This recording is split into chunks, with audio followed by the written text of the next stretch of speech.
हाकेंनी केलेल्या वक्तव्याची भाजपानं केसानं गळा कापला असं लक्ष्मण हाके म्हणतात आणि फडणवीसांवर टीका करतायत। विखे पाटलांना लाज वाटली पाहिजे असं देखील हाकेंचं म्हणणं आहे। पाहूया।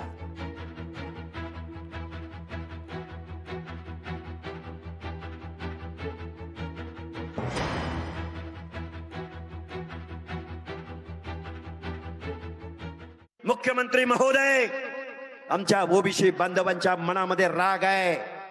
आम्ही ज्या जबाबदारीने आम्ही तुम्हाला मतदान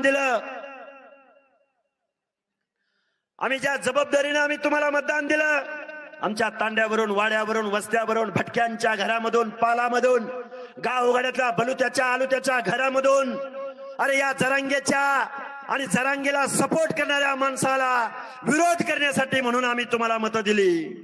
आणि तुम्ही मात्र एक JR काढला आणि एका ॲफिडेव्हिट द्वारे या मराठा समाजाच्या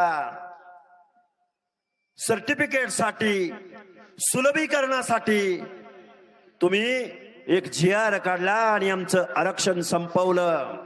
अरे ही राज्यकर्ती जमात तुम्ही आमच्या भटक्यांच्या, ओबीसींच्या, बलुत्याच्या, आलुत्याच्या झोपड्यामध्ये घुसवली तुम्ही। आणि तुम्ही म्हणताय ओबीसीच्या आरक्षणाला धक्का लागत नाही। अरे तो विखे पाटील, अरे लाज वाटली पाहिजे तुला। 5वी पिढी तुझी राजकारणात आहे, 5वी पिढी। अरे कारखान्याशिवाय आणि वायनरी शिवाय तुम्ही काय केलं?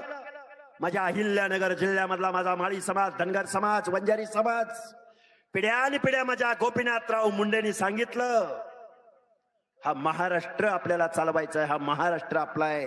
मुख्यमंत्री महोदय, हा महाराष्ट्र यांच्या बापाचा नाही, हा महाराष्ट्र गावगाड्यातल्या 18 पगड जातीचा आहे, छत्रपती शिवरायांच्या रयतेचा महाराष्ट्र आहे।